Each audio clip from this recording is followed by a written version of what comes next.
CSS বলতে বোঝায় cascading style sheet. এরা কি কাজ করে? এরা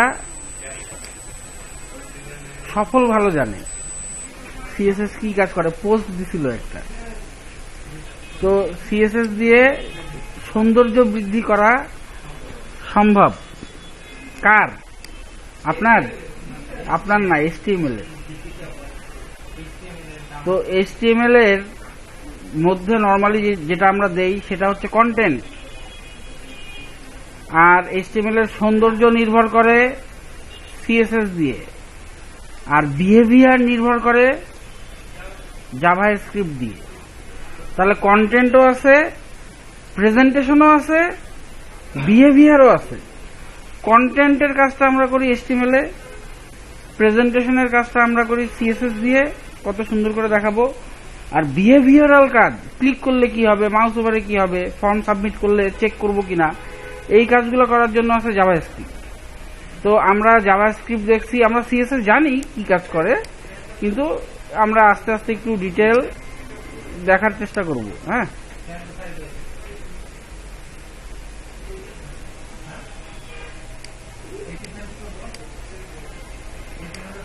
CSS হচ্ছে Cascading Style Sheet. CSS describes how HTML elements are to be displayed on screen, paper, on in other media. আপনি যে CSS কোড লিখবেন, CSS আবার এটাও বলা যায় যে প্রিন্টিং এর CSS কেমন হবে। আপনি যখন কোনো পেজে থাকেন, এই পেজটার হেডার এটা, ফুটার আছে, এই পেজটা কন্ট্রোল পি দিলে এইখানে যা আসতেছে আর ওখানে যা দেখাইছে এক ডিজাইন, এইটা সেন্টারে আসছে দেখছেন? এইখানে কি এটা সেন্টারে ছিল? এখানে সিএসএস এর স্মার্ট কোড লেখা আছে, বুঝছেন? তারা সিএসএস এর ওই কোডও লিখছে যে প্রিন্ট করতে গেলে সিএসএস কেমন হবে। অনেকভাবে লেখা যায়, এখন ওরা কন্ট্রোল এফ প্রিন্ট পেজে ক্লিক করলে এটা আর কোথাও আছে, যাই হোক। তো সিএসএস এরকম করা সম্ভব যে প্রিন্ট করলে এক ধরনের সিএসএস আসবে, ইয়ে করলে আরেক ধরনের হবে, এরকম কাজ করা সম্ভব। এখানে প্রিন্টিং এর কিছু নাই, এটা ক্লোজ। তো এটাই বলতেছিলাম যে এটাকে কন্ট্রোল পি দিলে তখন এত কিছু সে দেখায় না। কন্ট্রোল পি তখন অন্যভাবে আসে। তো এই কাজগুলো করা যায়। CSS describes how HTML elements are to be displayed. স্ক্রিনে কিভাবে দেখাবেন, অথবা এটাই যদি আবার প্রিন্ট করে পেপারে নেন তখন আবার কিরকম দেখাবে, অথবা আরো মিডিয়া, ভিডিও, অডিও বা অন্য কোনো মিডিয়া, প্রজেক্টরে যদি দেখান, প্রজেকশনে কেমন দেখাবে, এগুলো সব সেট করা যায়। CSS saves a lot of work. এই কথাটাও সত্য। CSS থাকার কারণেই আপনার সব জায়গায় ডিজাইন লিখতে হয় না, একটা ডিজাইন করে সবার উপর অ্যাপ্লাই করে দেওয়া যায়। CSS থাকার কারণে এটা সম্ভব। It can control the layout of multiple web page, এবং সে মাল্টিপল HTML ফাইলেও অ্যাপ্লাই হইতে পারে যদি এক্সটার্নালি CSSটা বানায় রাখি এবং অ্যাড করে রাখি লিঙ্ক রেল দিয়ে, তাহলে একটা ডিজাইন দিয়ে মাল্টিপল পেজকেও কন্ট্রোল করা যায়। এক্সটার্নাল ফাইল যেটা থাকে, এক্সটার্নাল স্টাইল শিট বলতে যেটা বোঝায় সেটা বোঝায় যে আলাদা কোনো CSS ফাইল, সেটা অন্য কোনো জায়গায় সেভ করে রাখা যায়।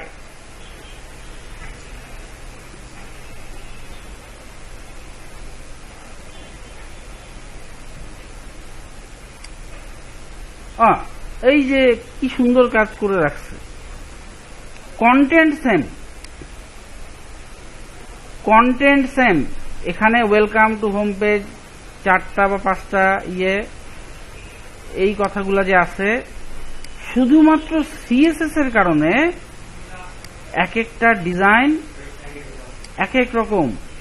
কি সুন্দর, এটা ডানে চলে গেছে, এটা ছিল বামে, বা এটা ব্লক লেভেল এলিমেন্ট ছিল, তাই না? সিএসএস 2 এ আর ব্লক লেভেল নাই, এরা পাশাপাশি আছে দুইজন। তো সিএসএস এর উপর ডিপেন্ড করে দেখছেন কত স্মার্ট এক্সাম্পলও কত সুন্দর করে সে দেখাই দিচ্ছে। অনেক সুন্দর কাজ এখানে করছে। CSS solved a big problem. HTML এ বলা থাকে কন্টেন্ট কি থাকবে, ডেসক্রাইব করে কন্টেন্ট কি, আর সিএসএস এ কি থাকবে,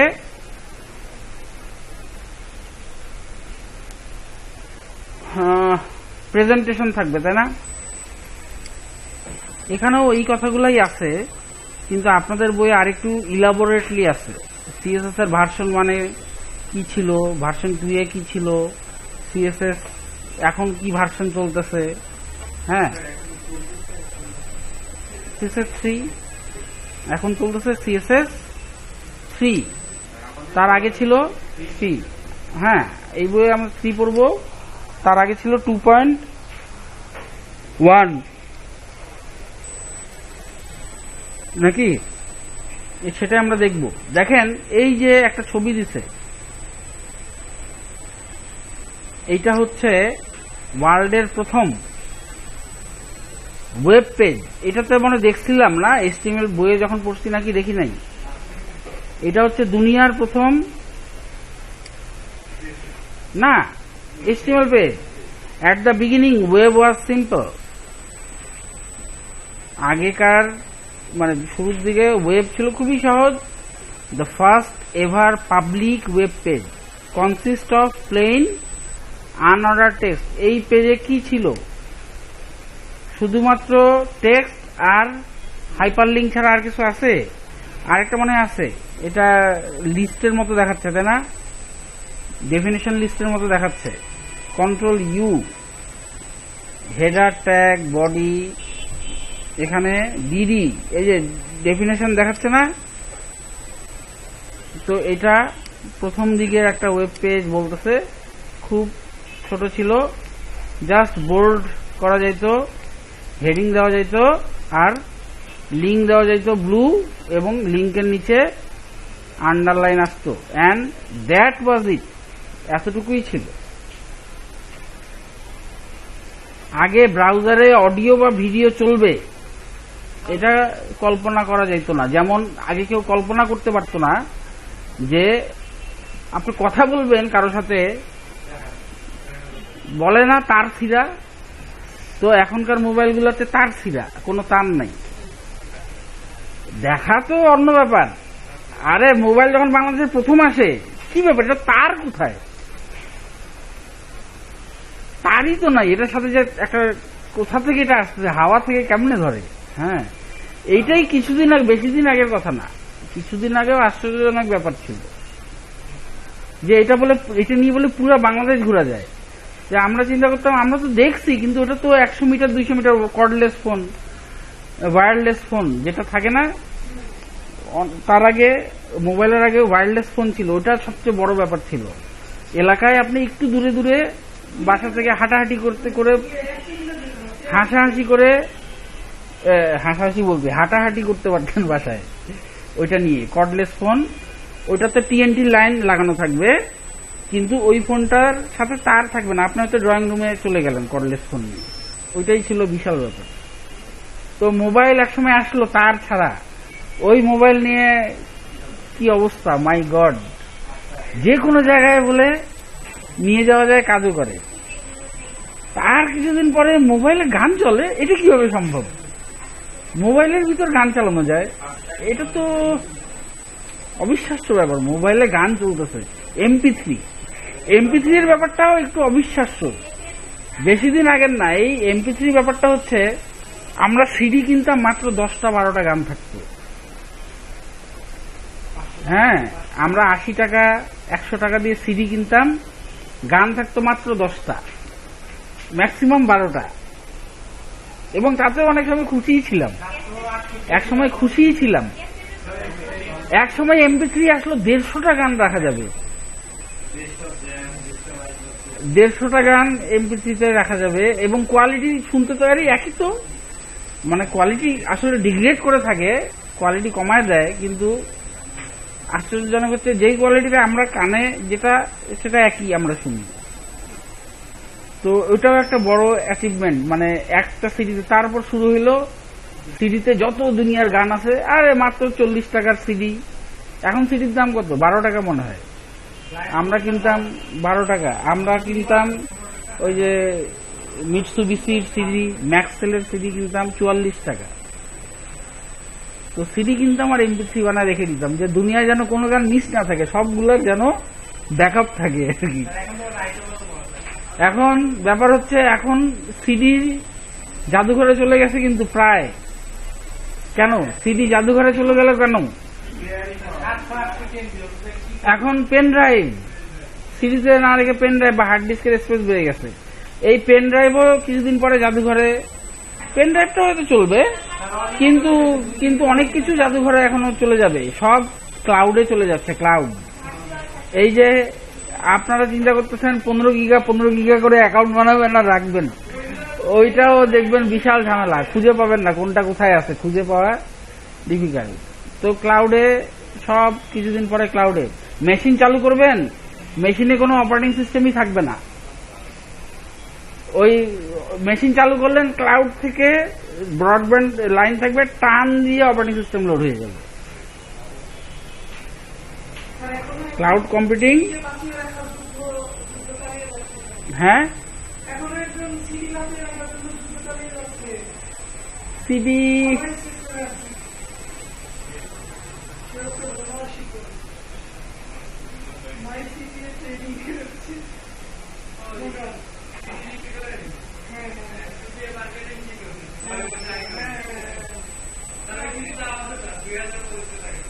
সিপিএ মার্কেটিংটা আসলে কি?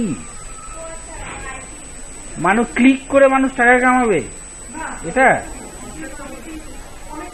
সিপিএ মানে আগে বুঝায় বলেন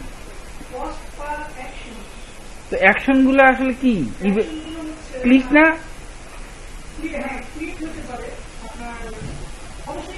আচ্ছা, আমি অত কিছু জানতে চাই না। আমি শুধু জানতে চাই, এই 2000 টাকার কোর্স করে আপনার বলে না যে হ্যাঁ আমি ওখানে শিখছি কিছু একটা।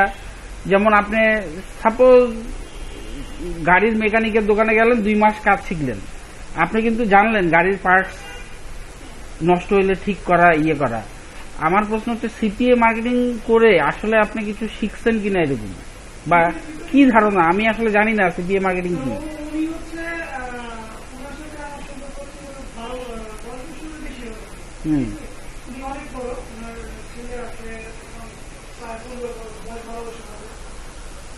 না, আমি জানতে চাচ্ছি যে পার্সোনাল ডেভেলপমেন্ট আপনার হচ্ছে কিনা।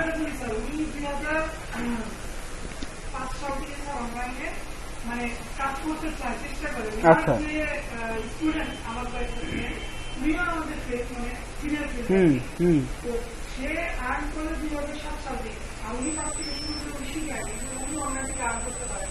আচ্ছা,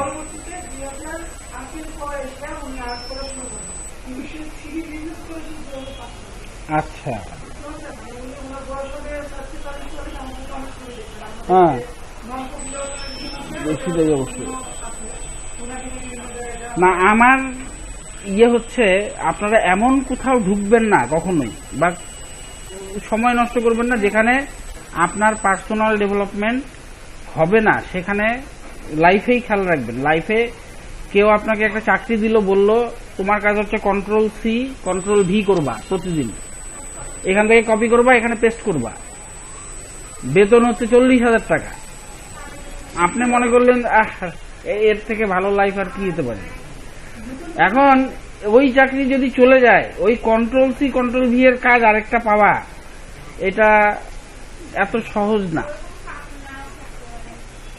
আপনার উচিত হবে আপনি যেটা কাজ করে আপনার নিজে ডেভেলপ করতে পারতেছেন, আপনার মানে কিছু একটা তো আপনি এক্সপার্ট হচ্ছেন, এরকম কাজ করা যায়। Ctrl+C Ctrl+V এক্সপার্ট হচ্ছেন না, মানে সোজা কথা ক্লারিক্যাল টাইপের কাজ, যেটা প্রতিদিন একই কাজ করতে হচ্ছে, এটা তো স্কিল ডেভেলপমেন্ট হচ্ছে না। সময়ে সময়ে নিজের স্কিলটাকে ডেভেলপ করাটা বেটার। পিপিসি পেপার ক্লিক না, সেটা না, আমি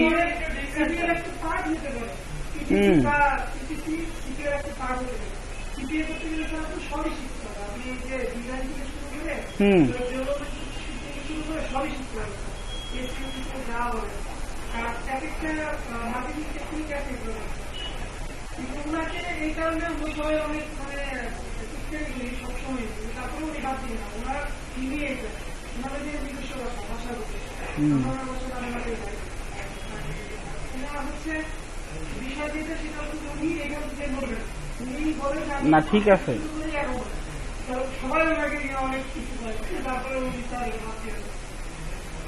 যাই হোক, তবে এটা খেয়াল রাখবেন যে সময়ের সাথে সাথে নিজেকে বদলাইতে হবে। আবার সবকিছুতে না, মানে টেকনোলজির সাইডে সময়ের সাথে সাথে নিজেকে বদলাইতে হবে, সবকিছুতে না, টেকনোলজির সাইডে আর কি। হ্যাঁ, এই আর কি। তো এটা ছিল আমাদের প্রথম ওয়েব পেজ। আপনাদের ব্রেকের পরে কাজ হচ্ছে যারা ডিজাইন করত তারা সিএসএস কে এমব্রেস করতে, বা মানে এমব্রেস করা মানে কি, আলিঙ্গন করা। Why designers took so long to embrace CSS? CSS কে নিয়ে কাজ করতে ডিজাইনাররা বেশি সময় নিছে কেন, এইটা নিয়ে একটু আলোচনা করা হয়েছে। বলতেছে CSS 2 আসছিল 1998 সালে। হ্যাঁ, 2000 ইন্টারনেট এক্সপ্লোরার CSS এর সাপোর্ট আস্তে আস্তে দেওয়া শুরু করলো। মানে সোজা কথা, এই জিনিসগুলো একটু পড়বেন। হোল CSS 2 এর সাপোর্ট পাওয়া গেছে 2009 থেকে। যাই হোক, হ্যাঁ, কোন CSS ভার্সন কোন সালে আসছে, 2 আসছিল 1998 এ, আর 2.1 কখন আসছিল না, 2001 এ ইন্টারনেট এক্সপ্লোরার 6 যখন রিলিজ হয় তখন CSS 2 এর সবকিছুই মোটামুটি সাপোর্ট করতো Internet Explorer 6. In IE7 in 2006, IE8, which followed finally offered support for the whole CSS 2.1. আচ্ছা, তো CSS 2.1 কবে আসছে এখনো আমরা এখানে পাইলাম না। CSS 2 তে CSS 1 এর সবকিছুই ছিল। তো এখানে বলতেছে মনে হয়, because no two browsers ever managed to implement the full CSS2 application, W3C issued a revised specification for CSS, যেটা হচ্ছে CSS 2.1 in 2002. তাহলে CSS 2 আগে তৈরি ডিক্লেয়ার করা হয়েছিল 1998, কিন্তু ডিক্লেয়ার করলে তো হবে না, ব্রাউজারদেরকে তো কোড লিখতে হবে যেন সাপোর্টটা পাওয়া যায়। তো কেউই আর ওইভাবে এটার কোড দেখতেছে, W3C দেখতেছে যে কেউ তো কোনো ব্রাউজার ওইভাবে ডেভেলপ করতেছে না, ওরা রিভাইজ করে 2.1 CSS ভার্সন বের করলো বা স্পেসিফিকেশন দিল 2002 সালে। It took a further 9 years before CSS 2.1 finally received the formal seal of approval in June 2011. 2.1 এ কি থাকবে কি থাকবে না এটা সাজেশন দিয়ে দিয়ে লাস্টলি অ্যাপ্রুভড হয়েছে এবং সিলড হয়েছে যে এই CSS 2.1 এ আলটিমেটলি এই জিনিসগুলোই থাকবে। সিলড হয়েছে এবং অ্যাপ্রুভড হয়েছে আলটিমেটলি, সময় লাগছে মোটামুটি 9 বছর, 2011 সালে। তো 2.1 এর পরে আসলে আসছে CSS 3। তো 2.1 এর জিনিসগুলো একটু দেখবেন। To speed up the development and adoption of CSS 3, the W3C has divided the specification into 50 modules. CSS 3 তে আবার নতুন নতুন ভাগ করা হয়েছে। এটাও হয়তো 10 বছর লাগবে ডেভেলপ করতে, কিন্তু CSS 3 এর মডিউল আছে 50টা। এর মধ্যে হয়তো ধরে নেন 5টা বা 10টা বা 15টা মডিউলের কাজ কমপ্লিট, অনেকটা এই আমাদের কি বানাচ্ছে এটা, মেট্রো রেল, একটা স্প্যান কমপ্লিট, আরেকটা স্প্যান কমপ্লিট। CSS3 তে টোটাল 50টা মডিউল আছে। কোন মডিউল হচ্ছে কালার মডিউল, কোন মডিউল হচ্ছে ক্যানভাস মডিউল, কোন মডিউল হচ্ছে ভিডিওর মডিউল। তো এক একটা মডিউল ধরতেছে এবং কমপ্লিট করতেছে, এইভাবে আস্তে আস্তে কমপ্লিট হবে। সবগুলো এখনো ধরাও হয় নাই। অনেক মডিউল আছে, সেই মডিউলে কি থাকবে আমরা জানিও না, বা W3Cও এখনো বলে নাই, কিন্তু এটা CSS3 এর স্পেসিফিকেশনে আছে। ডেভেলপমেন্ট কিভাবে হবে এখনো পরিকল্পনার মধ্যে আছে, এক্সিকিউশনে এখনো যায় নাই। এই জিনিসগুলো নিয়ে আলোচনা করা হয়েছে। এগুলা ব্রেকের পরে আপনারা পড়াশোনাটা একটু দেখবেন। এবং CSS3 এর ক্ষেত্রে ইম্পর্টেন্ট সাইট হচ্ছে caniuse.com। এখানে আপনি সাপোজ সেন্টার ট্যাগ কি ইউজ করতে পারবেন। এই যে সেন্টার ট্যাগ অবসলিট হয়ে গেছে, তাই না? তো caniuse CSS এর বা HTML আপনি দিয়ে দেখবেন যে এটার সাপোর্ট কোন ব্রাউজারে আছে বা কোন ব্রাউজারে নাই, বা সব ব্রাউজারে সাপোর্ট আছে কিনা, এই জিনিসগুলা জানতে পারবেন। তো এগুলো নিয়ে আমরা ব্রেকের পরে আলোচনা করব।